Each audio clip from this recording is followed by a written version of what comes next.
Hello guys, मैं आपका भाई दोस्त educator of economics love Kaushik स्वागत करता हूं आपका आरंभ बैच में। क्या है क्लास 11th के दुम्मा ठारे हो नहीं ठारे हो?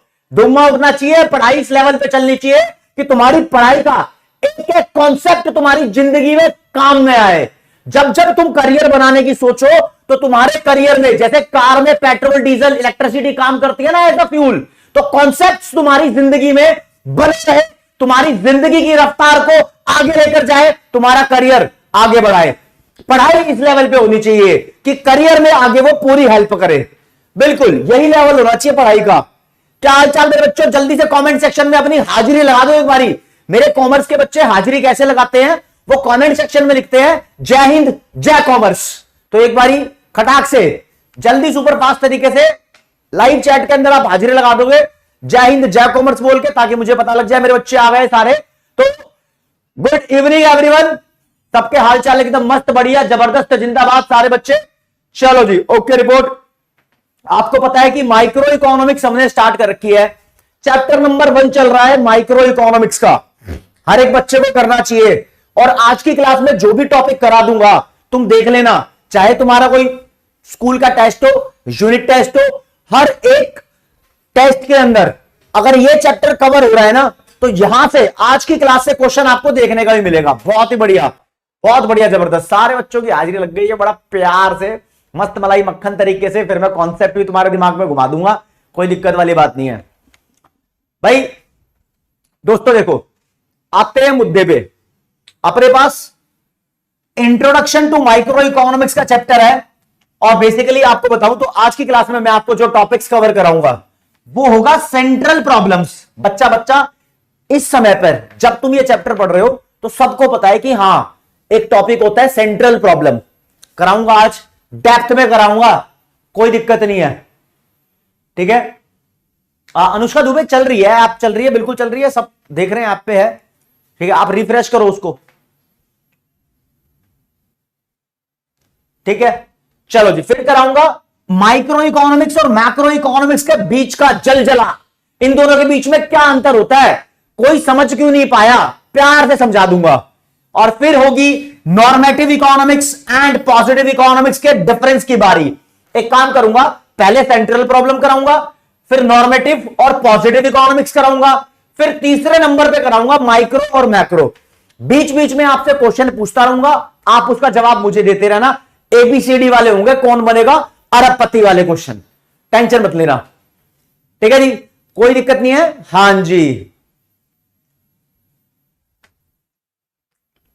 चलो जी दोस्तों, फिर सुपर फास्ट तरीके से आज की क्लास का पहला टॉपिक उठा लेते हैं जिसका नाम है सेंट्रल प्रॉब्लम्स। देखो जी, सेंट्रल प्रॉब्लम को आपकी बुक में एक नाम और दिया हुआ है, हरे रंग से इसका नाम लिख देता हूं। इसको लिखा हुआ है problem of allocation of resources.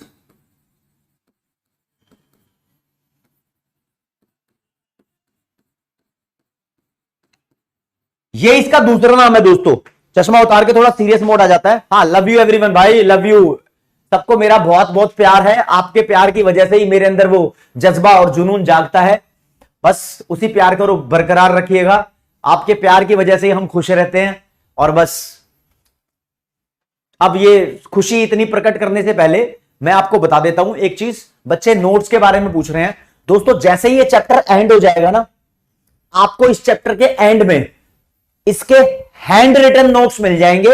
अपनी पीडब्ल्यू की मोबाइल ऐप में नोट्स वाले सेक्शन में देखना, आपको इस चैप्टर के हाथ से लिखे हुए नोट्स मिल जाएंगे। प्लस जो चीज यहां पर लिखी होती है इसको बोलते हैं हम पीडीएफ नोट्स। ये पीडीएफ नोट्स भी आपको हर क्लास के मिलते रहते हैं, हर क्लास की आपको डीपीपी भी मिलती रहती है, उसको जरूर सॉल्व किया कीजिए, ठीक है।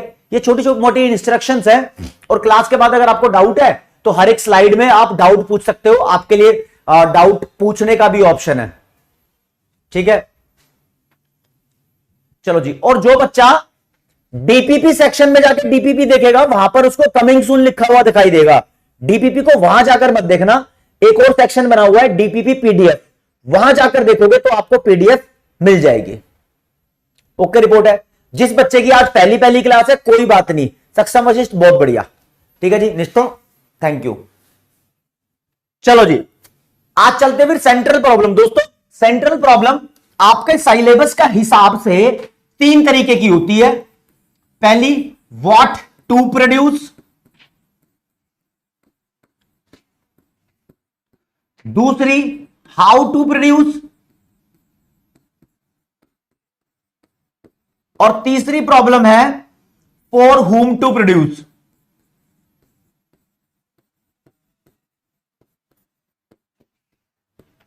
देख रहे हो, तीनों प्रॉब्लम के अंदर produce produce produce word common आ रखा है। यानी आपको अगर ये प्रॉब्लम समझनी है तो खुद को आप ये अज्यूम करके चलो, तुम एक प्रोड्यूसर हो, तुम एक फैक्ट्री के मालिक हो, या तुम कोई प्रोडक्शन एक्टिविटी स्टार्ट करने वाले हो, तुम कुछ ना कुछ सामान बनाने वाले हो भाई। चाहे तुम अपने आप को फार्मर मान लो, चाहे इंडस्ट्रियलिस्ट मान लो, चाहे तुम अपने आप को एक होटल का मालिक मान लो, चाहे अपने आप को शेफ मान लो, कुछ भी मान लो, तुम किसी ना किसी कमोडिटी का प्रोडक्शन करने चले हो तो तुम्हारे पास ये 3 प्रॉब्लम आएंगी।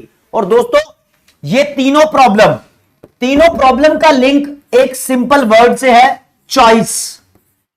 चॉइस से तीनों प्रॉब्लम चॉइस की प्रॉब्लम है। यानी हर एक प्रॉब्लम ऐसी है जिसमें आपको चॉइस लेनी पड़ती है। चाहे इंडिया हो, चाहे चाइना हो, चाहे पाकिस्तान हो, चाहे अमेरिका हो या इंग्लैंड हो या रशिया हो, हर एक कंट्री मैटर नहीं करता डेवलप्ड है या अंडर डेवलप्ड है या डेवलपिंग है, हर एक कंट्री इन प्रॉब्लम्स को फेस करती है। मैटर नहीं करता कोई कंट्री रिच है या कोई कंट्री पुअर है, सारी कंट्री इन प्रॉब्लम्स को फेस करती है। एक एक करके आप अपने दिल से पूछना। मैं तुम्हारे दिल के अंदर एक क्वेश्चन डालता हूं, आप अंदर ही अंदर अपनी अंतरात्मा में उस क्वेश्चन को स्वीकार करो और देखो ये प्रॉब्लम तुम्हारे साथ आएगी या नहीं आएगी। प्रॉब्लम नंबर 1 स्टडी करते हैं भैया। लिखा है व्हाट टू प्रोड्यूस। मैं आपसे पूछता हूं, अगर अभी आपको बोल दिया जाए जाओ किसी ना किसी कमोडिटी का प्रोडक्शन करना है, तो तुम्हारे दिमाग में चॉइस घूमेगी, कहेगी यार किसका प्रोडक्शन करूं मैं, बम बनाऊं, गन बनाऊं, पिस्टल बनाऊं, पेट्रोल बनाऊं, आलू बनाऊं, पनीर बनाऊं, वीट बनाऊं, राइस बनाऊं, मोबाइल फोन बनाऊं, लैपटॉप बनाऊं, ट्रैक्टर बनाऊं, कार बनाऊं, कोई मशीन बनाऊं, या क्या बनाऊं। भैया हमारे पास अनलिमिटेड गुड्स हैं प्रोडक्शन करने के लिए, हमारे पास मिलियंस ऑफ गुड्स हैं प्रोडक्शन करने के लिए। हमारा दिमाग उसमें घुमा रहता है, यार कौन सी कमोडिटी का प्रोडक्शन करना है, तो चॉइस की बात आ गई ना।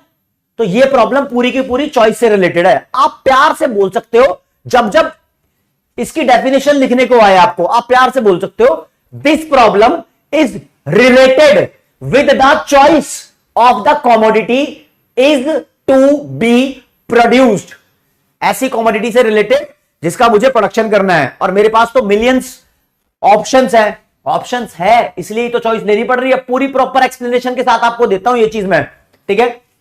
ये किस चीज की प्रॉब्लम है, choice of good to be produced. अब ये अकेली प्रॉब्लम है ना, ये अकेली प्रॉब्लम 3 नंबर की आ जाती है पेपर में, सीधा लिखा होता है एक इसी प्रॉब्लम को एक्सप्लेन कर दो, 3 नंबर ले जाओ। जाओ बोलो फिर बल्ले बल्ले, बल्ले बल्ले तब बोलेंगे जब कॉन्सेप्ट हो जाएगा। कॉन्सेप्ट 3 नंबर का आएगा तो 3 लाइनें लिखनी जरूरी है। नंबर 1 पे व्हाट टू प्रोड्यूस की डेफिनेशन आएगी। तो चलो जी, पहले नंबर पे इसकी डेफिनेशन आपके सामने है। तो लिखा है it refers to the problem of making choices of the good to be produced in an economy.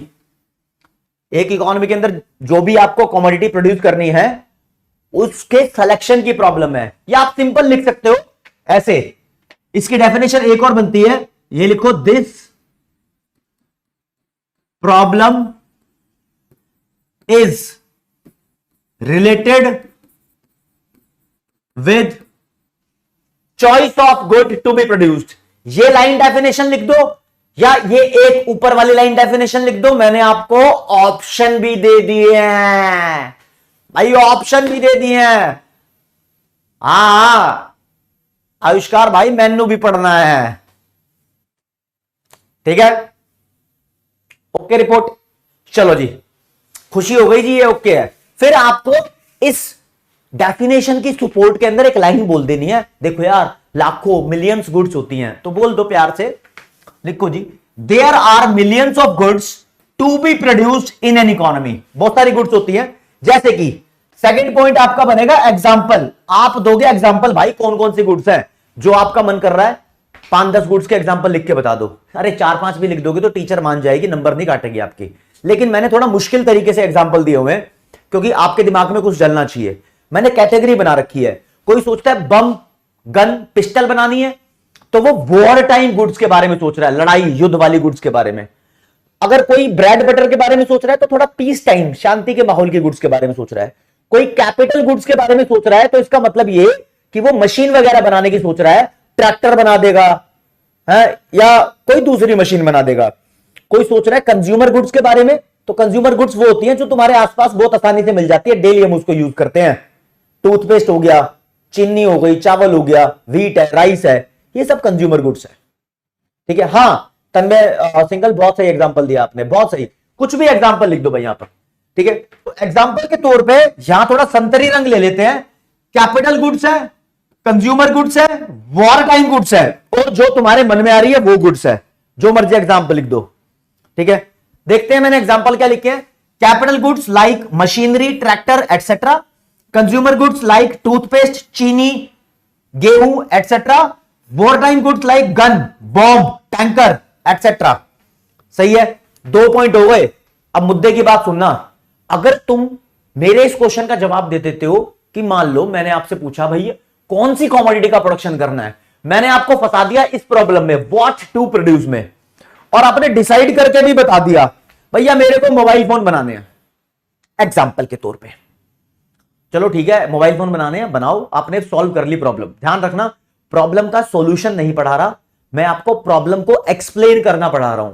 Problem का सॉल्यूशन आगे आएगा, गाइडिंग प्रिंसिपल की इस प्रॉब्लम में क्या गाइड करते हैं।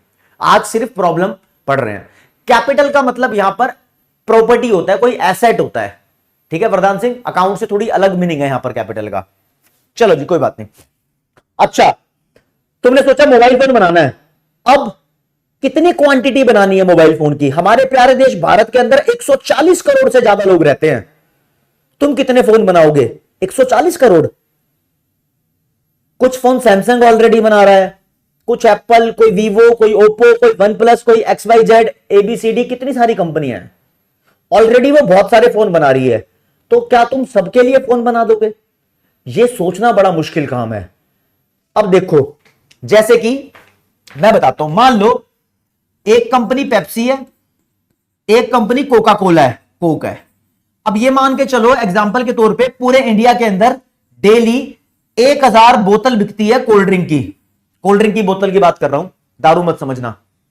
ये मान के चलो, तो पेप्सी कितनी बनाती है, कोका कोला कितनी बनाती है? क्या कोका कोला 500 और पेप्सी भी 500 बनाती है? नहीं, ये कंफ्यूज रहते हैं। पेप्सी ने अगर 1000 बना दी और कोक ने भी 1000 बना दी तो कंट्री में तो 1000 ही बिकेंगी, दोनों की कुछ ना कुछ अमाउंट वेस्ट जाएगा। सबसे बड़ी प्रॉब्लम इसके अंदर ही छिपी हुई है, वो प्रॉब्लम इससे अलग नहीं है। एक बार अगर ये डिसाइड कर लिया ना कि कौन सी कमोडिटी का प्रोडक्शन करना है, तो अंदर एक प्रॉब्लम और है कि कितनी क्वांटिटी में उसका प्रोडक्शन करना है। ये मेन बात है। Once it is decided the good to be produced, then the next problem immediately attached with this is what quantity of that commodity should be produced, means that how much to be produced, कितना production करना है। समझे? प्रीति चौधरी उस पर भी आएंगे, tension मत लो। तो भैया यहां पर थर्ड पॉइंट बनता है ये वाला, क्या बनता है? Once the selection about the goods to be produced is made, अगर एक बार सिलेक्शन ले लिया गया है कि कौन सी कमोडिटी बनानी है, तो next problem arise of how much to be produced, ये वाली प्रॉब्लम आ जाती है, व्हाट क्वांटिटी। इतने में ये प्रॉब्लम खत्म करनी है। अब कुछ क्लैरिटी कर रहा हूं मैं आपको। पॉइंट नंबर 1, ये वाली प्रॉब्लम इससे अलग नहीं है, ये वाली प्रॉब्लम इसके अंदर ही आती है। ये क्वेश्चन 3 नंबर का आएगा तो आपको 3 पॉइंट एक्सप्लेन करने हैं, point number 1, point number 2, point number 3। कोई दिक्कत नहीं है। किसी भी बुक में कोई भी राइटर ऑथर फॉलो कर रहे हो, कोई भी कंटेंट लिखा हो, एनसीईआरटी, ये लिखकर आओगे, कोई माइका लाल नहीं जो तुम्हारा नंबर काट ले। 3 नंबर में पूरे 3 नंबर मिलेंगे। ठीक है, आप प्रीति मिश्रा डीपीपी के अंदर जो क्वेश्चंस हैं उसके बाद ही उसके अंदर सॉल्यूशन भी गिवन है, तो आपको पता लग जाएगा। और भाई सबरा खान साहब, आपको एक बात बताता हूं कि लाइव क्लास की खास बात होती है कि अगर आप किसी वजह से एब्सेंट हो क्लास के अंदर, तो आप इसकी रिकॉर्डिंग को, क्लास की रिकॉर्डिंग को कभी भी कहीं भी जितनी मर्जी बार चाहो उतनी बार सुन भी सकते हो प्राची, रिपीट भी करवा सकते हो कोई भी चीज। तो एक पॉइंट हो गया मेरी तरफ से। मैंने आपको क्या बताया भैया, सेंट्रल प्रॉब्लम पढ़ा रहा हूं और सेंट्रल प्रॉब्लम होती है 3, आपको एक कवर अप करा दी है। अब दूसरी पे आ जाओ, दूसरी का नाम है हाउ टू प्रोड्यूस। तो हाउ टू प्रोड्यूस का पन्ना निकालूंगा, ये पेज तुम्हारे सामने पेश किया जाता है बड़े प्यारे से शब्दों के अंदर। अब मेरी मुद्दे की बात सुनो, देखो क्वेश्चन है how to produce. How to produce का मतलब प्रोडक्शन कैसे करना है। अब इसका मतलब सब लोग अलग अलग निकाल सकते हैं। कोई कुछ सोचेगा यार प्रोडक्शन कैसे करना है, क्या तरीका होगा। नहीं, ये साफ क्लियर कर देता हूं, जो सब्जेक्ट हम पढ़ रहे हैं उस सब्जेक्ट के अंदर एक बात कही जाती है कि हाउ टू प्रोड्यूस का मतलब यह है कि आप कौन सी टेक्नोलॉजी का यूज करके प्रोडक्शन करने वाले हो। यानी यह भी चॉइस की बात है। यहां पर basically this problem is related with the choice of production technology. मैं प्रोडक्शन को शॉर्ट में ऐसे लिख देता हूं, आप प्लीज पूरा लिखना, प्रोडक्शन टेक्नोलॉजी कि कौन सी कॉमोडिटी का प्रोडक्शन, मतलब कौन सी प्रोडक्शन टेक्नोलॉजी को यूज करके आपको कॉमोडिटी का प्रोडक्शन करना है। आप बोलोगे सर टेक्निक तो बहुत सारी होती है। नहीं नहीं, वो सारी टेक्निक छोड़ दो, अपन यहां पर टेक्निक को 2 पार्ट में डिवाइड करते हैं। भैया एक टेक्निक ऐसी होती है जिसके अंदर लेबर बहुत सारी लगती है और पैसा कम लगता है। पैसा मतलब कैपिटल, लेबर ज्यादा लगती है कैपिटल कम लगती है। अच्छा जी, ऐसी कौन सी होती है? ऐसा खेत का काम ले लो, एग्रीकल्चर का, फार्मर वगैरह में, इसमें पैसा कम लगता है लेबर ज्यादा लगती है। ठीक है, कहीं पर पैकिंग का काम हो रहा हो, कोई भी सामान पैक किया जा रहा हो, चूरन पैक किया जा रहा हो, टॉफियां पैक की जा रही हो, आजकल तो मशीन से काम होने लग गए हैं, लेकिन मैंने ऐसे काम देखे हैं, स्केल फुट्टा वगैरह पैक किया जाता हो गांव वगैरह में, वो सब चीजें। आकांक्षा अपॉर्चुनिटी कॉस्ट आगे बताऊंगा। अच्छा, पिछली क्लास के स्लाइड में आपको अपॉर्चुनिटी कॉस्ट लिखी हुई मिल गई होगी, वो आगे का टॉपिक है, वो चीज हटा देंगे वहां से, कोई दिक्कत नहीं। ठीक है, तो भैया ऐसी टेक्नोलॉजी जहां पर लेबर ज्यादा लगती है और कैपिटल कम, वो एग्रीकल्चर का काम हो गया, लेबर ज्यादा और कैपिटल कम। कैपिटल का मतलब काफी सारी बुक के अंदर लिखा हुआ मशीन, मान के चल लो उसको, कोई बात नहीं। लेकिन कुछ बिजनेस ऐसे होते हैं जिसके अंदर लेबर कम चाहिए होती है और मशीनें, कैपिटल, पैसा ये ज्यादा चाहिए होता है। तो मोबाइल फोन बना लो, 20 बंदे मिलकर मोबाइल फोन बनाते हैं क्या? अरे 1-2 काम कर देते हैं, लेकिन उसके अंदर मशीन चाहिए होती है। कैमरा बनाने की मशीन अलग से होगी, बॉडी बनाने की मशीन अलग से होगी, बैटरी बनाने की मशीन अलग से होगी, है ना, उसकी डिस्प्ले बनाने की मशीन अलग से होगी, चार्जर बनाने की मशीन अलग से होगी। ऐसा तो नहीं होगा ना, एक बंदा बैटरी फिट कर रहा है फोन के अंदर, चल भाई बैटरी फिट कर दे, अब तू कैमरा फिट कर दे, फिर तू मदरबोर्ड फिट कर दे, फिर तू डिस्प्ले फिट कर दे। ऐसा नहीं होता, एक ही बंदा सब कुछ कर लेता है। आजकल तो मशीनें ऐसे काम कर रही है, बंदा भी नहीं कर रहा, तो मशीन ही काम कर रही है। तो जो हाईटेक काम होता है, मोबाइल फोन का हो गया, लैपटॉप का हो गया, इसमें बंदे कम चाहिए होते हैं, मशीन ज्यादा चाहिए होती है। तो यार जो तुम कमोडिटी बनाना चाह रहे हो, तो उसमें देखो तुम कौन सी टेक्नोलॉजी को यूज करने वाले हो। ऐसी टेक्नोलॉजी जिसमें लेबर ज्यादा और कैपिटल कम चाहिए, या ऐसी टेक्नोलॉजी जिसमें आपको लेबर कम और कैपिटल ज्यादा चाहिए। कैपिटल मतलब मशीनरी, जिसकी तरफ दोनों मुंह खुले होते हैं ना इसके, वो बड़ा होता है, इधर कैपिटल बड़ी है। तो अब क्या है, किसी के चाहे सर के ऊपर से निकल रहा हो कॉन्सेप्ट।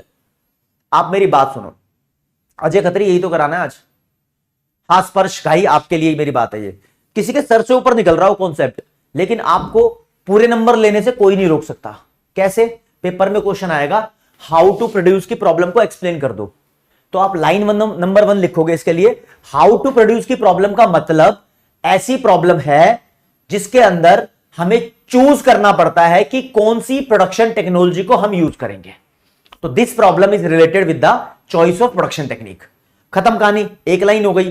फिर बताओगे प्रोडक्शन टेक्निक 2 तरीके की होती है, एक ऐसी जिसमें लेबर ज्यादा लगती है और कैपिटल कम लगती है, और एक ऐसी जिसमें लेबर कम लगती है और कैपिटल ज्यादा लगती है, दैट्स इट। और इन दोनों प्रॉब्लम को यानी सॉरी इन दोनों टेक्नोलॉजी को एक एक लाइन में डिफाइन कर देना, तो 2 पॉइंट ये बन गए, 3 नंबर मिल जाएंगे आपको। कैसे सर? लिख के बताओ, लिख के बताओ सर, प्रॉपर लिख के बता रहा हूं, प्रॉपर लिख के। अब एक वर्ड यहां पर यूज करूंगा, वर्ड का मतलब है इंटेंसिव, ये वर्ड यूज करूंगा। और दोस्तों इंटेंसिव का मतलब होता है ज्यादा, मोर, ठीक है जी। ये प्रॉब्लम एक्सप्लेन की जाए, लो जी पूरा प्रॉपर नोट्स के फॉर्म में आ गया। लाइन नंबर 1 आप लिखोगे डेफिनेशन इसकी, तो लिखोगे it refers to the problem of choice related to production technology. Production technology की चॉइस से रिलेटेड प्रॉब्लम है ये, कोई दिक्कत नहीं भैया, इजी है। हाँ शिवांश गुप्ता, बहुत इजी वे से है ना। दूसरी बात, दूसरा पॉइंट बनेगा आपका, लिख के बताओगे there are 2 types of production technology. कौन कौन सी? एक लेबर इंटेंसिव टेक्नोलॉजी, एक capital intensive technology. Labour intensive, intensive का मतलब ज्यादा, ऐसी टेक्नोलॉजी जिसमें लेबर ज्यादा कैपिटल कम लगे। कैपिटल इंटेंसिव मतलब ऐसी टेक्नोलॉजी जिसमें लेबर कम और कैपिटल ज्यादा लगे। इन दोनों का मतलब नीचे बता दो कैसे। Labour intensive technology refers to the production technique where more labor and less capital is used या less capital is required। Moon gamer late आया भाई, क्या चक्कर है? ठीक है। अब Vidyanshi Singh on what basis, मतलब अगर आप कोई टेक्निकल काम कर रहे हो तो बेसिकली आप कैपिटल इंटेंसिव टेक्नोलॉजी ही चूज करोगे, है ना। और साक्षी कुमारी नोट बनाने में एक्सप्लेन हो रही है, क्या दिक्कत है? कोई दिक्कत नहीं, हम बना के दे देंगे। गुरलीन को और इसको लास्ट में बताऊंगा, डाउट में पढ़ रहा हूं। अच्छा कोई बात नहीं प्रीति मिश्रा, सॉल्यूशन में मिल जाएगा इस चीज का। अब मुस्तफा अली आप 8 मिनट लेट आए हो, तो जब क्लास खत्म हो जाएगी तो स्टार्टिंग के 8 मिनट देख लेना, कोई दिक्कत नहीं है, इतना कोई खास रेलेवेंस नहीं है, ठीक है। चलो जी, कैपिटल इंटेंसिव टेक्नोलॉजी क्या होती है? तो साफ लिखा है it refers to the production technique. Technique में आप क्यू लगाओ या सी लगाओ, कोई फर्क नहीं पड़ रहा। Where more capital and less labour is used, यानी यहां पर कैपिटल ज्यादा लेबर कम, यहां लेबर ज्यादा कैपिटल कम, ऐसे वाली टेक्निक है। ये थर्ड पॉइंट बन जाएगा आपका। 2 ये थर्ड में आप इसको पूरा दोनों को डिफाइन कर देना। 3 के 3 नंबर मिल जाएंगे, कोई माइकलाल रोक नहीं सकता आपको कि आपके यहां से 3 नंबर में से कोई एक नंबर भी काट ले, ठीक है। आप इस बात को जरा ध्यान से देखो, देख रहे हो? तो दोस्तों अब थर्ड नंबर की प्रॉब्लम तुम्हारे सामने आएगी, क्योंकि मैंने बोला कि आपको 3 सेंट्रल प्रॉब्लम कोर्स में पढ़नी है, और तीसरे नंबर की प्रॉब्लम आ गई आपकी फॉर हुम टू प्रोड्यूस। ये वाली प्रॉब्लम अब आपको पढ़नी है। ओके रिपोर्ट है, ये वाली प्रॉब्लम पढ़ लेंगे, कौन रोक रहा है पढ़ने से? पढ़ लेंगे, कोई दिक्कत नहीं है। अब देखो वर्ड क्या लिखा है, फॉर हुम टू प्रोड्यूस। इसमें डिसाइड किया कि कौन सी कॉमोडिटी बनानी है, इसमें डिसाइड किया कि कौन सी टेक्नोलॉजी को यूज करके वो कॉमोडिटी बनानी है। अब इसमें डिसाइड करना है कि वो कॉमोडिटी किसके लिए बनानी है। अब देखिए मेरी बात सुनिए, कॉमोडिटी का मतलब गुड्स होता है, किसी सामान को किसी चीज को ही कॉमोडिटी बोलते हैं, उसमें कोई दिक्कत वाली बात नहीं है, ठीक है। हाँ साहिल पंजाकर बहुत बढ़िया बनाया है ना। बच्चे पहले से पढ़े हुए हैं, दिमाग तेज है। चलो जी, स्मार्ट गाइज आर देयर। चलो जी, ये बता दिया जी।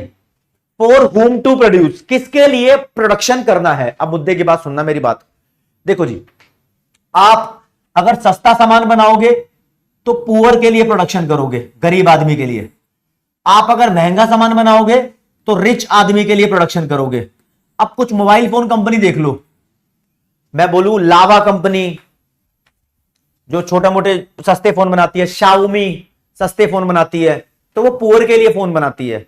अगर बात करूं एप्पल, सैमसंग, वन प्लस, तो ये रिच लोगों के लिए या फिर पुअर से जो ऊपर है उनके लिए फोन बनाती है ना।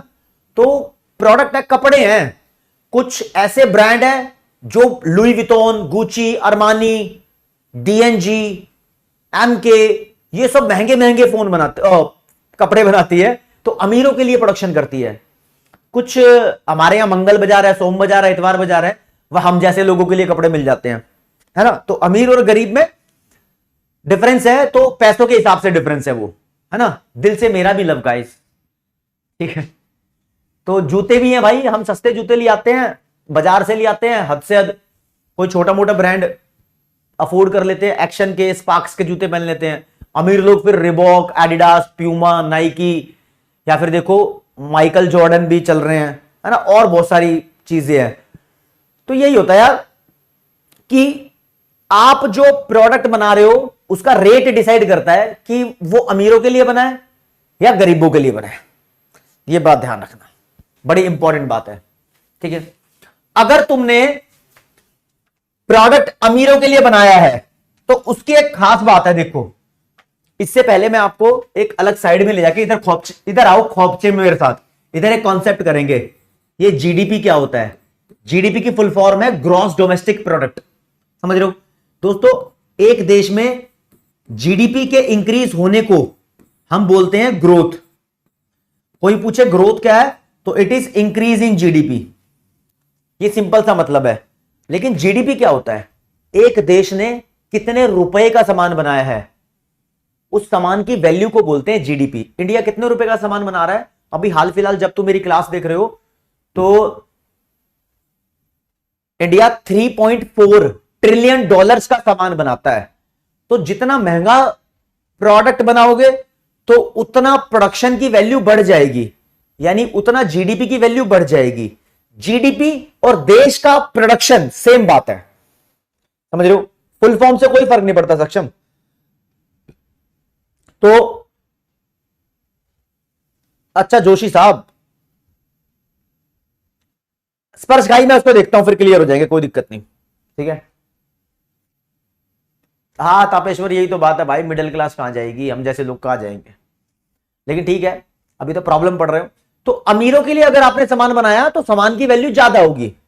अगर प्रोडक्शन की वैल्यू ज्यादा हुई तो आप देश के जीडीपी को बढ़ा रहे हो। अगर आप देश के जीडीपी को बढ़ा रहे हो तो देश की ग्रोथ हो रही है ना। तो ये बोलते हैं कि अगर आपने रिच पीपल के लिए सामान बनाया है तो आप देश की ग्रोथ में कंट्रीब्यूशन कर रहे हो, जल्दी जल्दी ग्रोथ हो रही है ना। टोटल सामान ज्यादा ज्यादा बन रहा है। लेकिन दोस्तों अगर पुअर के लिए सामान बनाते हो तो देखो कितना फर्क है। एक फोन 1 लाख रुपए का है और 5-5 हजार वाले 20 फोन भी आ सकते हैं उसमें। तो 20 बंदों ने 5 फोन खरीदे हैं। ओ मतलब 20 बंदों ने 5-5 हजार वाले फोन खरीद लिए 1 लाख रुपए में, और एक बंदे ने एक ही फोन खरीदा 1 लाख रुपए का। तो वेलफेयर बढ़ा सस्ते फोन से, लोग खुश हुए, उनके पास वो फैसिलिटी आई, वो प्रोडक्ट आया। तो आप क्या देखते हो, सिंपल सी बात कि सस्ता सामान बनाओगे तो लोगों में खुशियां बढ़ती हैं कि सस्ते में लोगों को मिल गया सामान। महंगा बनाओगे तो लोगों के पास तो शायद वो चीज ना पहुंचे, कम लोगों के पास पहुंचे, लेकिन देश का जीडीपी उससे बढ़ता है, जल्दी तरक्की होती है उससे। तो सस्ता सामान बनाओगे तो भैया वेलफेयर बढ़ेगा, सोशल वेलफेयर नहीं, इकोनॉमिक वेलफेयर बढ़ जाएगा। मान लो सोशल की तो छोड़ो ही, वेलफेयर का मतलब क्या होता है? खुशियां, happiness, happiness, availability of goods and services है ये, ठीक है। गुड्स एंड सर्विसेज ज्यादा जनता तक पहुंचेगी अगर सस्ती बनाओगे। तो सर ये चॉइस की प्रॉब्लम कैसे हुई भैया? अब हटके सारी बातें छोड़ दो, पेपर में क्वेश्चन आया फॉर होम टू प्रोड्यूस को एक्सप्लेन करो। तो भैया फॉर होम टू प्रोड्यूस भी चॉइस की प्रॉब्लम है।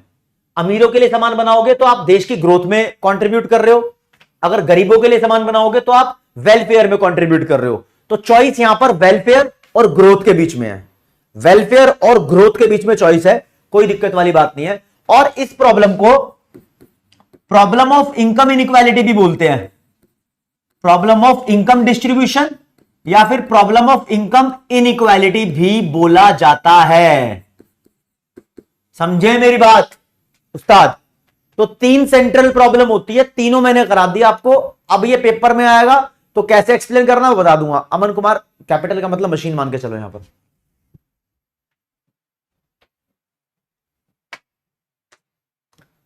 हाँ देखो, एक बच्चा कह रहा है सर हमारे देश में पुअर ज्यादा है तो पुअर के लिए सामान बनाएंगे तो भी जीडीपी बढ़ जाएगा। इतने देखो, मल्टीप्लाई करके देखो ना, 1 लाख का फोन एक बंदे ने, 5-5 हजार के फोन 20 बंदों ने खरीदे, तब उसके बराबर हो रहे हैं। 20 गुना थोड़ी है, समझे यार। मार्शल इकोनॉमिस्ट का नाम है। आयशा, क्यों मार्शल के पीछे पड़े हो? मार्शल के भी बहुत सारे योगदान है। अगले चैप्टर में मार्शल के बारे में बहुत सारी बातें बताऊंगा आपको। मार्शल बड़ा इंपॉर्टेंट वाला है, ठीक है। तो थर्ड पॉइंट है बेसिकली ये, इसको पेपर में लिखना है तो ऐसे लिखोगे आप, क्या डेफिनेशन इसकी आएगी, this problem is related with the choice.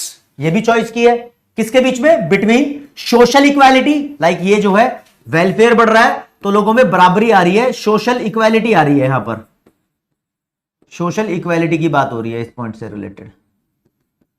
तो आपको चॉइस मिल रही है social equality and GDP growth, ठीक है। अगर तुम पुअर के लिए प्रोडक्शन करोगे, if goods are produced for poor then social equality will increase, लेकिन एक्सपेंसिव गुड्स बना दोगे तो जीडीपी विल इंक्रीज। तो दोनों के बीच में you will have to make a choice. ये एक्सप्लेनेशन प्रॉपर है, काफी सारी बुक में, जैसे संदीप गर्ग वगैरह जो यूज करते हैं, तो उन सभी बुक्स के अंदर लिखा होता है पर्सनल डिस्ट्रीब्यूशन और फंक्शनल डिस्ट्रीब्यूशन करके इसकी एक्सप्लेनेशन दी होती है। उससे बेटर ये वाली एक्सप्लेनेशन है, एनसीईआरटी की है, टीआर जैन वगैरह भी इस वाली एक्सप्लेनेशन को फॉलो करते हैं। हाँ yes Raunak, everything is related to choice. हमेशा चॉइस होती है जिंदगी में। अब तुम 10वीं के बाद तुम्हारे पास भी तो चॉइस थी ना, ह्यूमैनिटीज लेनी है, कॉमर्स लेनी है। हाँ अंकित कुमार, तीनों को लिखना पड़ेगा, ठीक है, कोई दिक्कत नहीं है जी। सोशल इक्वालिटी कैसे होगा, क्योंकि देखो ना, अमीरों के पास तो सामान है ही, गरीबों के पास भी मोबाइल फोन आ जाएगा, तो सोशल इक्वालिटी आ जाएगी कि फैसिलिटी सबके पास ही आ रही है, एंजॉय कर रहे हैं। हाँ प्रीति मिश्रा, वो परसों हो गया, ठीक है। और रक्तिम दास, इतना ही जानने की जरूरत है, कोई दिक्कत वाली बात नहीं। चलो जी, ये कॉन्सेप्ट हो गया। अब जिन बच्चों को जानना है ना सर इकोनॉमी क्या होती है, इकोनॉमिक्स क्या होती है, तो इससे पहले वाली क्लास कराई थी मैंने। बेसिकली दोस्तों ये जो क्लास है ये आपके सामने लेक्चर नंबर 2 पेश किया जा रहा है, लेक्चर नंबर 2। आज की क्लास इस चैप्टर का लेक्चर नंबर 2 है। तो कुछ कॉन्सेप्ट पीछे की क्लास में भी कराए थे, लेकिन ये फ्रेश कॉन्सेप्ट है, आप फर्स्ट क्लास को देखे बिना इस क्लास को समझ सकते हो, ठीक है जी। अब नया कॉन्सेप्ट मैंने बताया आपको, पॉजिटिव इकोनॉमिक्स और नॉर्मेटिव इकोनॉमिक्स में आपको डिफरेंस बताऊंगा। हाँ अंकित कुमार, तीनों पॉइंट लिखने होंगे। अच्छा जी, पॉजिटिव इकोनॉमिक्स और नॉर्मेटिव इकोनॉमिक्स का नाम सुन सुन के परेशान हो गए, पता नहीं लगा। यश पांडे, मैं भी, ठीक है नाइस, आपका ऐसे ही प्यार मिलता रहे कमेंट सेक्शन में, लाइव चैट में। लेकिन मैं बोलूंगा कि जब आपकी पढ़ाई चल रही हो तो हाय हेलो मत करो, जब क्लास देख रहे हो तो हाय हेलो करने का कोई फायदा नहीं है। आपका कोई कॉन्सेप्ट है तो वो मुझसे डाउट में पूछ लो। ऐसे है ना, बहुत सारे बच्चे ऐसे चल रहे हैं धड़ धड़ धड़ धड़ धड़, तो आप सिर्फ कॉन्सेप्ट डाउट मुझसे पूछ लो, हाय हेलो तो बाद में हो जाएगी, ठीक है। सूरज ठीक है बिल्कुल, चलो जी। नहीं नैन्सी इग्नोर नहीं कर रहा किसी भी चीज को, सारी बातें बता दूंगा। अब एक मुद्दे की बात मेरी सुनो, ये क्वेश्चन यहां पर है, नॉर्मेटिव इकोनॉमिक्स और पॉजिटिव इकोनॉमिक्स के बीच का अंतर बता दो। पहले मीनिंग तो जान ले। देखो जी, इकोनॉमिक्स में कितने भी कॉन्सेप्ट हो, कितनी भी चीजें हो, सभी चीजों को 2 पार्ट में डिवाइड किया हुआ है। कहते हैं कुछ होती है नॉर्मेटिव इकोनॉमिक्स, कुछ होती है पॉजिटिव इकोनॉमिक्स। जितनी भी सच्ची लाइनें हैं ना, जितनी भी फैक्ट वाली लाइनें हैं, जो भी फैक्ट लिखा है इकोनॉमिक्स में, जो भी फैक्ट है वो फैक्ट आपका पॉजिटिव इकोनॉमिक्स कहलाता है। पॉजिटिव इकोनॉमिक्स कैसे, सच बोलता हूं, इंडिया ओवर पॉपुलेटेड है, मानो या ना मानो, तो लिखा है यहां पर इंडिया इज ओवर पॉपुलेटेड, यही एग्जांपल मैंने दिया है, इंडिया इज ओवर पॉपुलेटेड, ठीक है जी। हाँ जी, इंडिया ओवर पॉपुलेटेड है, तो ये लाइन पॉजिटिव इकोनॉमिक्स से बिलोंग करती है। तो बस कोई पूछे पॉजिटिव इकोनॉमिक्स क्या होती है, तो पॉजिटिव इकोनॉमिक्स वो सारी स्टेटमेंट्स को बोलते हैं जो सच्चाई से रिलेटेड है। सच्चाई से जो चीज रिलेटेड होती है उसको हम बोलते हैं वो व्हाट इज से रिलेटेड है। सिचुएशन क्या है, व्हाट इज, चाहे व्हाट इज बोल दो या व्हाट वाज बोल दो, दोनों बातें सही है, यानी सच होना चाहिए। जो फैक्ट है, फैक्ट से रिलेटेड तुम कुछ भी बात कर लो, वो सारी बातें पॉजिटिव इकोनॉमिक्स में आ जाएगी। लेकिन जब तुम अंदाजे लगाओगे, सजेशन दोगे, यानी इकोनॉमिक्स की वो लाइनें जो फैक्ट को बताएं, वो पॉजिटिव इकोनॉमिक्स होती है। इकोनॉमिक्स की वो लाइंस या फिर वो स्टेटमेंट जो बताए अंदाजों को ऐसे होना चाहिए, वैसे होना चाहिए, ये कर लो, वो कर लो। लाइक आयुष भाई ऐसा बोल सकते हैं, अमीर लोगों पर ज्यादा टैक्स लगना चाहिए, ज्यादा टैक्स लगना चाहिए। राहुल तेरे को ज्यादा नंबर लाने चाहिए, प्रिया तेरे को ज्यादा पढ़ना चाहिए, तुझे ये करना चाहिए, तुझे वो करना चाहिए। जो चाहिए वाले सजेशंस होते हैं ना, इनको बोलते हैं नॉर्मेटिव इकोनॉमिक्स। तो अगर कोई आपसे बोले कि मैं बोल रहा हूं सजेशन वाली स्टेटमेंट, कोई आपको सलाह दे रहा है, सजेशन प्रिस्क्राइब कर रहा है ना चीजें, तो आप क्या बोलोगे कि ये नॉर्मेटिव इकोनॉमिक्स है। एग्जाम्पल दो जी, एग्जाम्पल दो। एग्जाम्पल है यहां पर लाइक रिच पीपल पे ज्यादा टैक्स लगना चाहिए, rich people should be more taxed, should be more taxed, अमीरों पर ज्यादा टैक्स लगना चाहिए। तो ये सारी स्टेटमेंट बोलते हैं, ऐसी स्टेटमेंट होती है जो व्हाट शुड बी से रिलेटेड होती है, कि क्या होना चाहिए। जिस भी लाइन में शुड बी आ गया, या फिर इसकी जगह हम लिख सकते हैं ऑट टू बी। जिसने इंग्लिश में मोडाल सुने हो ना, मोडाल्स, उसको पता होगा। Ought to be, would be भी आ सकता है। तो should be, would be, ought to be से रिलेटेड जो भी लाइन होगी, वो सारी लाइन नॉर्मेटिव इकोनॉमिक्स होती है। अब एग्जाम में जब तुम स्टैटिस्टिक्स पढ़ोगे ना, स्टैटिस्टिक्स जब पढ़ते हैं तो फर्स्ट चैप्टर ऑफ स्टैटिस्टिक्स में नॉर्मेटिव और पॉजिटिव के बीच में डिफरेंस बताया हुआ है। फर्स्ट चैप्टर ऑफ स्टैट्स में माइक्रो और मैक्रो का भी डिफरेंस बताया हुआ है। ठीक है, वो सब बातें वो मैं यहां पर भी करा रहा हूं आपको, वो माइक्रो इकोनॉमिक्स में पढ़नी है। ठीक है जी। तो चलो जी, अब बच्चे पूछेंगे सर लिखना कैसे है, लिखने का तो बताओ। तो बेटा बढ़िया तरीके से नोट्स बनाए आपके लिए, पूरी मेहनत के साथ देख लो जी। ये लिखा है डिफरेंस पॉजिटिव और नॉर्मेटिव इकोनॉमिक्स में। पेन का कलर सेलेक्ट करूंगा हरे रंग का, और देख लो जी, नॉर्मेटिव और पॉजिटिव इकोनॉमिक्स के बीच में, ये पॉजिटिव है, ये नॉर्मेटिव है, तो इधर लिखते हैं अपन पॉजिटिव इकोनॉमिक्स, इधर लिखते हैं नॉर्मेटिव इकोनॉमिक्स। पॉइंट नंबर 1 है डेफिनेशन का। तो क्या लिखा है, positive economics deals with factual situations. ये फैक्ट से, फैक्चुअल सिचुएशन से डील करती है, जैसे कि that is they describe the actual situation of what was या what is and what would be, क्या होगा, है ना। वुड बी वाले इसमें आएंगे, विल बी वाले इसमें आएंगे, ठीक है ना। या नॉर्मेटिव इकोनॉमिक्स क्या होती है, it deals with the ideal situation of what should B और व्हाट ऑट टू बी, क्या होना चाहिए। होना चाहिए मतलब अंदाजे, अंदाजों की बात नॉर्मेटिव, सच्चाई की बात पॉजिटिव।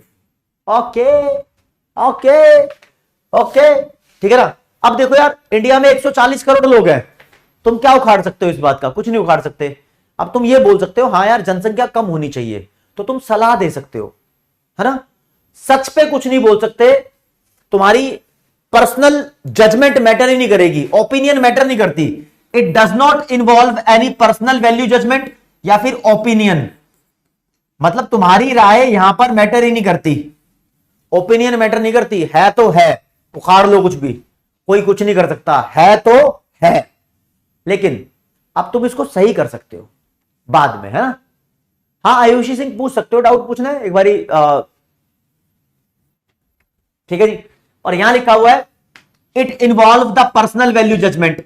वैल्यू जजमेंट मतलब ओपिनियन यहां पर मैटर करती है। कैसे, मान लो कोई बोल रहा है भाई इंडिया का जीडीपी 7% से ग्रो करना चाहिए, कोई बोलता है 7% नहीं 8% से ग्रो करना चाहिए, कोई बोलेगा नहीं 9% से ग्रो करना चाहिए। डिबेटेबल हो गई ना बात, ओपिनियन आ रही है लोगों की। कोई बोलेगा अमीर लोगों पर 50% टैक्स लगना चाहिए, कोई बोलता है नहीं नहीं 30% टैक्स लगना चाहिए। डिबेटेबल हो गई ना बात, डिबेटेबल हो गई ना, डिबेट हो गया यहां पर, समझे।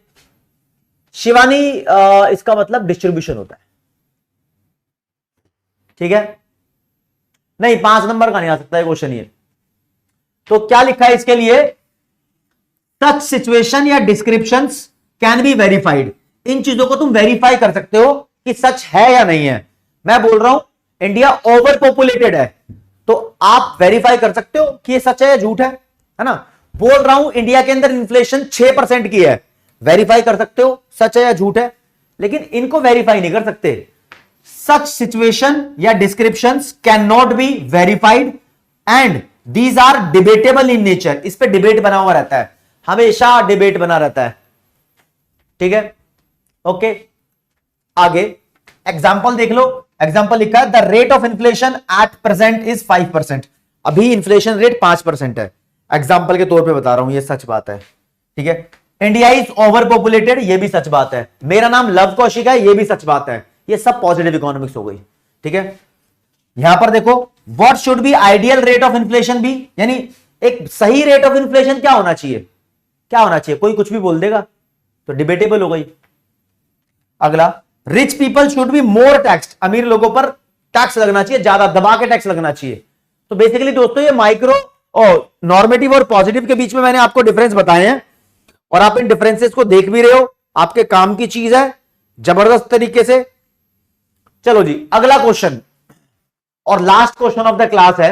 मैंने बताया माइक्रो इकोनॉमिक्स और मैक्रो इकोनॉमिक्स के बीच का डिफरेंस आपको करा दूं, इसके बाद आपको कराऊंगा एबीसीडी वाले पोल वाले क्वेश्चंस, समझ रहे हो। अच्छा, इन्फ्लेशन का मतलब महंगाई होता है, ठीक है। अब बच्चे पूछ रहे होंगे सर प्रोडक्शन पॉसिबिलिटी कर्व क्या होता है, वो आगे की क्लासेस में आएगा। अपॉर्चुनिटी कॉस्ट क्या होती है, आगे की क्लास में आएगी। एमआरटी क्या होती है, आगे की क्लास में आएगी। हैंड रिटन नोट समन कुमार, वो इस चैप्टर की लास्ट वाली क्लास में आपको मिलेंगे, ठीक है। अंकित कुमार, जीडीपी को हम कैलकुलेट करते हैं, ये मैक्रो इकोनॉमिक्स में सिखाएंगे भी, 12th क्लास में मैक्रो इकोनॉमिक्स होती है, ठीक है। चलो जी, माइक्रो और मैक्रो के बीच का डिफरेंस सिखाने से पहले आपको एक नॉर्मल लेवल की बात बता देता हूं। देखो जी, इधर लिखा है माइक्रो, ठीक है, वर्सेस मैक्रो, दोनों का डिफरेंस बताऊंगा और मीनिंग भी बताऊंगा। काटा पीटी करनी है नीचे बस आपको। देखो जी, ये एम है, एम से एम कैंसिल, ये सी से सी कैंसिल, आर से आर कैंसिल, ओ से ओ कैंसिल, बच क्या गया, सब कुछ तो उड़ गया, सिर्फ तुम्हारा डिओड्रेंट बच गया, ठीक है। नहीं नहीं, वो चक्कर नहीं, बच क्या गया, इधर बच गया आई, कलर ले लूं अलग संतरी लो, इधर बच गया आई, इधर बच गया ए। दोस्तों आई का मतलब होता है इंडिविजुअल,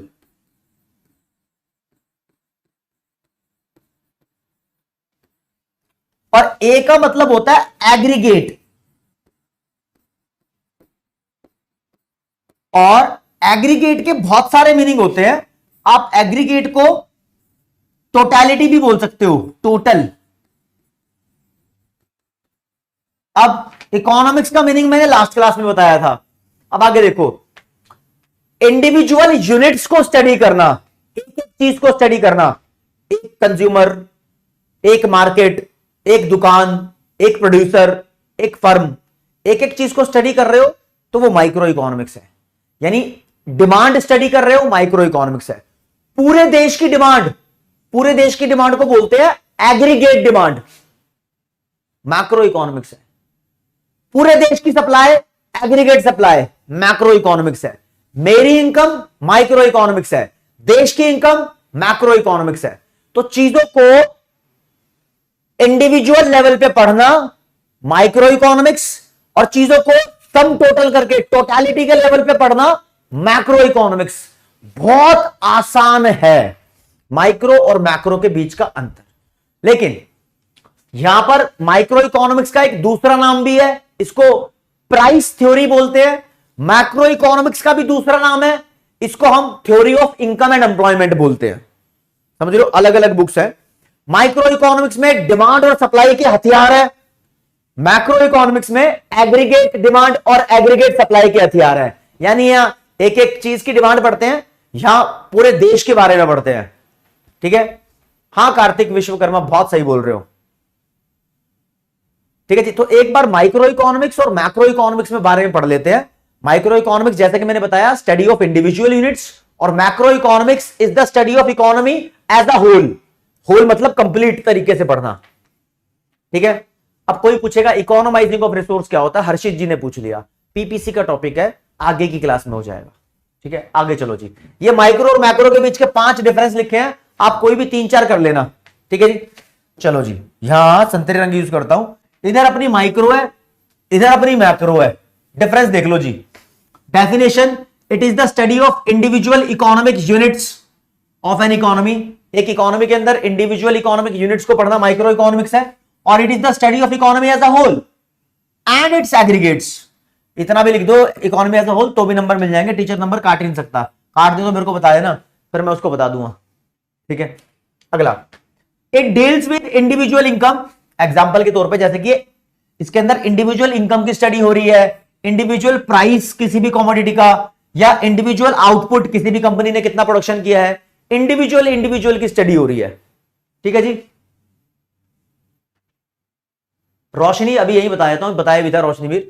और it deals with national income या जनरल प्राइस या रूरल और नेशनल आउटपुट। रूरल मतलब एक गांव का कितना प्रोडक्शन है, तो बड़े लेवल की बात हो रही है, यहां पर टोटलिटी की बात हो रही है, हाँ ऐसा। अब दोस्तों, it's central problem is price determination and allocation of resources. Micro economics की सेंट्रल प्रॉब्लम बेसिकली, उसका दूसरा नाम एलोकेशन ऑफ रिसोर्स भी मैंने आपको बताया, और एक प्राइस डिटर्मिनेशन की प्रॉब्लम भी आती है। आप पूछोगे सर कैसे आती है? माइक्रो इकोनॉमिक्स का जब लास्ट चैप्टर पढ़ते हैं ना, तो वहां पर प्राइस डिटर्मिनेशन की प्रॉब्लम आएगी। उसको तुम तब तक नहीं समझ सकते जब तक पूरी माइक्रो इकोनॉमिक्स ना पढ़ लो कि प्राइस कैसे डिसाइड होता है, ठीक है। ओके, यहां पर it's central problem is determination of national income. इसकी मेन प्रॉब्लम है कि नेशनल इनकम कितनी होनी चाहिए। अब तुम मैक्रो इकोनॉमिक्स की बातों को तब दिल से फील करोगे जब मैक्रो इकोनॉमिक्स सच में पढ़ोगे, इस बात को जानना। यहां पर क्या है, इट्स मेन टूल्स, ये रूट्स नहीं है, टूल्स। इसके अंदर मेन टूल्स यूज किए जाते हैं डिमांड और सप्लाई, ठीक है, किसी भी कमोडिटी से रिलेटेड या फैक्टर से रिलेटेड। इट्स मेन टूल्स, इसके मेन टूल होते हैं एग्रीगेट डिमांड मतलब total demand, and aggregate supply मतलब टोटल सप्लाई ऑफ पूरी इकोनॉमी, पूरे देश के। ओके, पांचवें नंबर पे, it discusses how equilibrium of a consumer या प्रोड्यूसर या इंडस्ट्री इज अटेन। अटेन का मतलब अचीव्ड। अब ये जो शब्द इस्तेमाल कर दिए ना दोस्तों, ये शब्द आगे की क्लास में आएंगे, क्योंकि आगे भी चैप्टर ऐसे होंगे। यहां पर हम पढ़ते हैं कि कंज्यूमर इक्विलिब्रियम में कैसे आएगा, प्रोड्यूसर इक्विलिब्रियम में कैसे आएगा, कोई एक इंडस्ट्री इक्विलिब्रियम में कैसे आएगी। इक्विलिब्रियम का मतलब होता है बेस्ट, मस्त, मक्खन मलाई वाली सिचुएशन। कंज्यूमर सबसे ज्यादा खुश कब होगा, वो सिचुएशन पढ़ते हैं यहां पर हम, ठीक है। प्रोड्यूसर सबसे ज्यादा खुश कब होगा, वो situation. Anushka, allocation is distribution मतलब रिसोर्स कैसे यूज करने हैं, ठीक है। Okay, it is concern, concern का मतलब है रिलेटेड, ये वर्ड हटा के, it is related with determination of equilibrium level of income and employment in the country. Determination का मतलब होता है डिसाइड करना। ये वाली मैक्रो इकोनॉमिक्स देश की इनकम और एम्प्लॉयमेंट की समस्या को निर्धारित करना यानी डिटरमाइन करने से रिलेटेड है। आप कोई नहीं टॉक्सिक बॉय, अब कोई बैकलॉग क्या है, ये पहला चैप्टर है, ये काय बात का बैकलॉग, सही है। ओके, रिपोर्ट है। तो this is micro economics, this is macro economics. एक छठे नंबर का डिफरेंस हो रहा है, micro economics is also known as price theory. ये माइक्रो इकोनॉमिक्स का दूसरा नाम है, और मैक्रो इकोनॉमिक्स का दूसरा नाम है theory of income and employment. Theory of income and employment. अब मुझसे एक बात सुनो, आपको एक आइडिया वाली बात बताता हूं बच्चों। ये 5 पॉइंट लिखे हैं, छठा ऊपर जिसका दूसरा नाम हो गया। अगर आपको 3 पॉइंट भी ध्यान रह गए ना काजल कुमारी, 3 पॉइंट भी, तो आपका काम हो गया। 3 नंबर तक का ही क्वेश्चन यहां से बनता है, इससे ऊपर का क्वेश्चन नहीं बनता। 3 नंबर, ठीक है। बाकी इसके एग्जाम्पल, माइक्रो के एग्जाम्पल में माइक्रो इकोनॉमिक्स के चैप्टर के नाम लिख देना, मैक्रो के एग्जाम्पल में मैक्रो इकोनॉमिक्स के चैप्टर के नाम लिख देना। मैक्रो इकोनॉमिक्स के चैप्टर के नाम आपको पता नहीं होंगे तो national income, GDP, aggregate demand, aggregate supply, government budget, ऐसी चीजें लिख देना। माइक्रो इकोनॉमिक्स में तुम लिख सकते हो कंज्यूमर इक्विलिब्रियम, प्रोड्यूसर इक्विलिब्रियम, ऐसे। अब ये तो भैया पॉइंट है बहुत सारे, ये तो समझ नहीं आ रहे, ये नाम है बाबू, ये नाम आगे की क्लास में चैप्टर बने हुए हैं और वहां पर समझ में आने लग जाएंगे, ठीक है। नैन्सी, इक्विलिब्रियम का मतलब बेस्ट वाली सिचुएशन, एकदम स्टेबल सिचुएशन, ठीक है भाई। तो ये डिफरेंस है। मैं मानता हूं यार 100 का 100% दिमाग में नहीं घुस सकता, जो पढ़ा रहा हूं 100 का 100% अगर तुम्हारे दिमाग में घुस रहा है तो तुम तो भाई प्रो हो, टॉपर से भी ऊपर हो।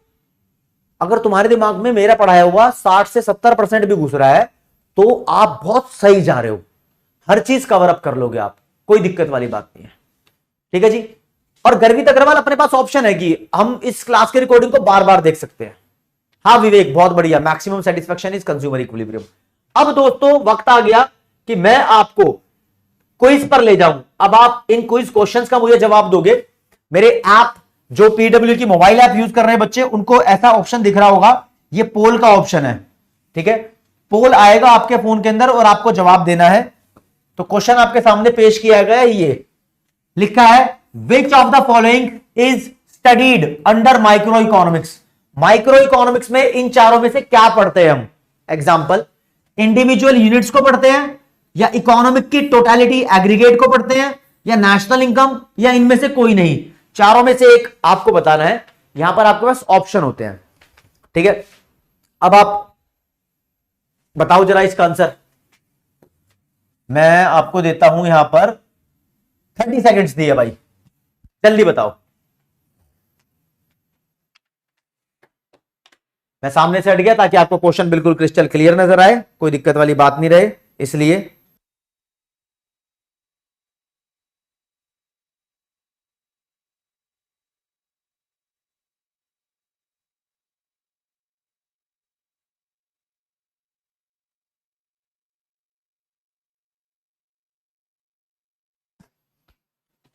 चलो जी, जैसा कि टाइम अप हो गया, मैं शुरू से बताता आ रहा हूं कि माइक्रो इकोनॉमिक्स का मतलब इंडिविजुअल यूनिट्स की स्टडी है। तो आंसर 1 इज राइट। बहुत इजी लेवल का पूछा है आपसे और ज्यादातर बच्चों ने इसका सही आंसर दिया। सबसे जल्दी ऋषभ, फिर सोहम, फिर तुषार, फिर कृष्का और फिर आयुष। ऐसे हमारे पास पोल होता है और जितने भी पोल कराते हैं हम, यहां पर लीडर बोर्ड भी होता है कि टॉपर्स कौन है सारे पोल्स के। अभी ऋषभ ने एक में से एक सही आंसर दिया, सोहम ने भी एक में से एक सही आंसर दिया। क्वेश्चन ही एक पूछा अभी तो, ठीक है ना।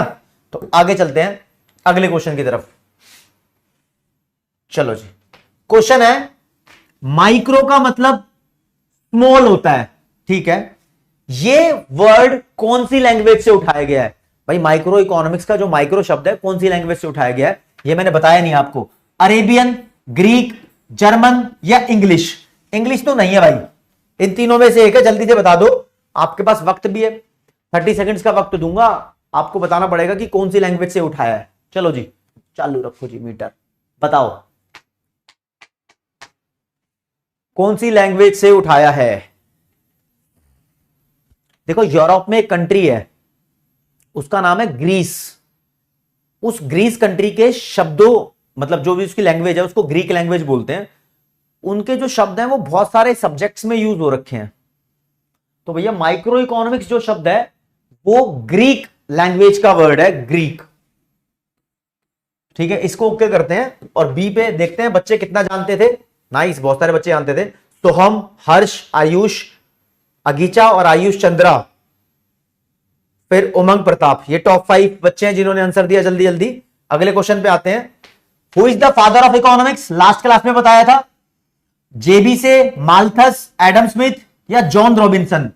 फादर ऑफ इकोनॉमिक्स वो होता है जिसने इकोनॉमिक्स सब्जेक्ट की शुरुआत की थी। अब बता देता हूं, 1776 में एक बंदे ने वेल्थ ऑफ नेशंस नाम की बुक लिखी और इकोनॉमिक्स की शुरुआत की, वही फादर ऑफ इकोनॉमिक्स है। उनमें से कौन है? 30 सेकंड्स में इस बात का जवाब मुझे तुमसे चाहिए। टक टकाटक टक, चैंपियन बनाने वाले क्वेश्चन होते हैं। इसका जवाब सुपर फास्ट तरीके से बच्चे दे दे, बस मुझे यही चाहिए भैया।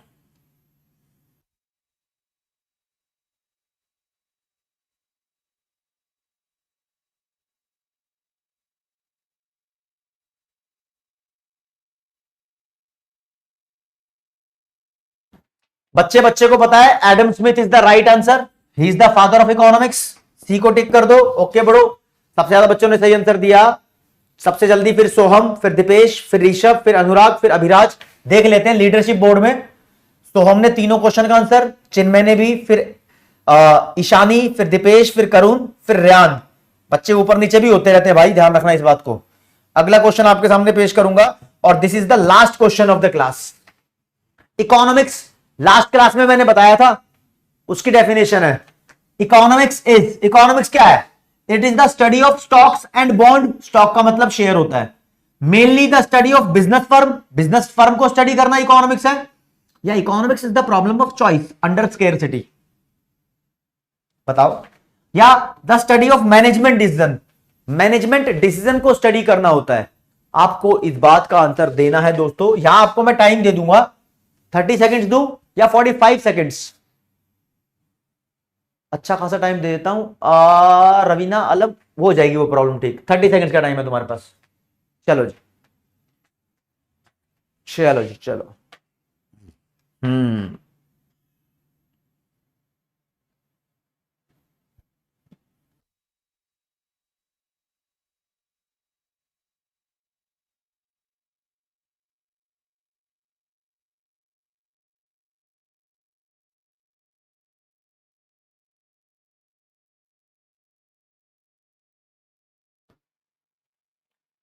चलो जी, पॉल स्टॉप।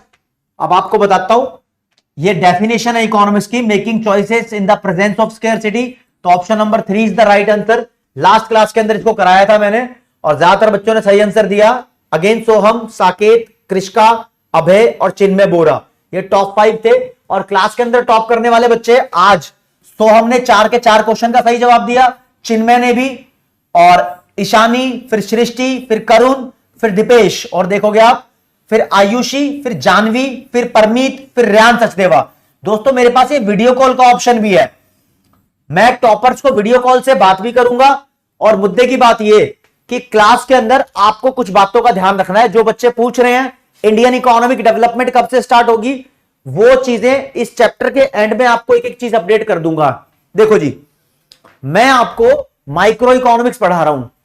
माइक्रो इकोनॉमिक्स के इस वाले चैप्टर को 5 क्लासेस में खत्म करूंगा। Production possibility curve, opportunity cost, economising of resources, बहुत सारी चीजें रह गई हैं, आगे की क्लास में होती रहेंगी वो, ठीक है। क्वेश्चन आंसर भी कराऊंगा इस चैप्टर के। आपका कॉन्फिडेंस बिल्कुल अव्वल दर्जे का स्ट्रॉन्ग कर दूंगा। अगली बात, उसके बाद में कंज्यूमर इक्विलिब्रियम भी कराऊंगा आपको। तो जो आज वर्ड यूज किए थे मुश्किल मुश्किल वाले, वो आने वाले चैप्टर में आपको इजी लगने लगेंगे। ये बात की गारंटी मेरी है, समझे। आज से इकोनॉमिक्स पढ़ा रहा, 2010 से इकोनॉमिक्स पढ़ा रहा हूं। तो वो चीज हो जाएगी जब मैं आपको कंज्यूमर इक्विलिब्रियम का चैप्टर कंप्लीट करा दूंगा। उसके बाद तान्या मैम आपको स्टैटिस्टिक्स पढ़ाने आएंगी। स्टैटिस्टिक्स उसके बाद पढ़ाएगी। पहले 2 चैप्टर कवर अप कर ले, उसके बाद स्टैटिस्टिक्स पढ़ लेंगे, कोई दिक्कत नहीं है, मजे आ जाएंगे। और भैया जो आप प्यार मुझ पे बरसा रहे हो तो मैं बिल्कुल वेलकम करता हूं। Love you everyone. आपके प्यार की हमेशा ही जरूरत होती है। लास्ट क्लास में कितने बच्चों ने 6 स्टार नहीं दिए, 5 स्टार ही दिए हैं, तो ऑब्वियसली 5 में से 5 ही दे सकते हो, 6 थोड़ी दे सकते हो। वो तुम्हारा प्यार झलकता है मेरे ऊपर, मैं इस चीज को ऑब्जर्व करता हूं, ठीक है। और मुद्दे की बात यह है कि माइक्रो इकोनॉमिक्स ढंग से पढ़ लोगे तो आगे की क्लास में मैक्रो इकोनॉमिक्स आपको क्रिस्टल क्लियर हो जाएगी। दोस्तों आपको पता है ना कि 12th क्लास के बाद आपको कॉलेज में एडमिशन लेने के लिए एंट्रेंस क्रैक करना पड़ता है, CUET नाम का। उसमें ये चैप्टर्स आते हैं जो बता रहा हूं। काफी सारे बच्चे पता है क्या 12th क्लास के बाद एंट्रेंस एग्जाम की प्रिपरेशन करते हैं और वहां पर उसको क्रैक नहीं कर पाते। इसलिए नहीं कर पाते क्योंकि उनके 11th क्लास के बेसिक्स वीक होते हैं। तो 11th क्लास को अगर हल्के में ले रहे हो तो अपने करियर से कॉम्प्रोमाइज कर रहे हो। प्लीज करियर से कॉम्प्रोमाइज ना कीजिए। मैं आपका भाई, दोस्त, एजुकेटर हमेशा तुम्हारा साथ दूंगा। कोई समस्या हो तो बस मुझसे शेयर कर लेना। प्यार चाहता हूं आपका, साथ दे दूंगा आपका, है ना। तो मैंने बता भी दिया कि क्लास को किस हिसाब से मैनेज करेंगे। डाउट्स वगैरह बच्चों के देख लिए जाएंगे और आपको नोट्स का बता दिया। हर चैप्टर के एंड में आपको बिजनेस स्टडीज के भी और इकोनॉमिक्स के भी दोनों के नोट्स चैप्टर एंड में आपको प्रोवाइड की जाएगी। अंकित कुमार कैपिटल क्लियर कर दीजिए अकाउंट्स और इकोनॉमिक्स में। भैया अकाउंट्स के अंदर कैपिटल इज समथिंग डिफरेंट और इकोनॉमिक्स के अंदर कैपिटल इज योर प्रॉपर्टी। समझ लो, मशीन वगैरह को कैपिटल बोल लो, कैश को भी कैपिटल बोल लो, ठीक है। ओके, तो आज की क्लास में दोस्तों फिर इतना ही। जय हिंद, जय भारत, नमस्कार, धन्यवाद।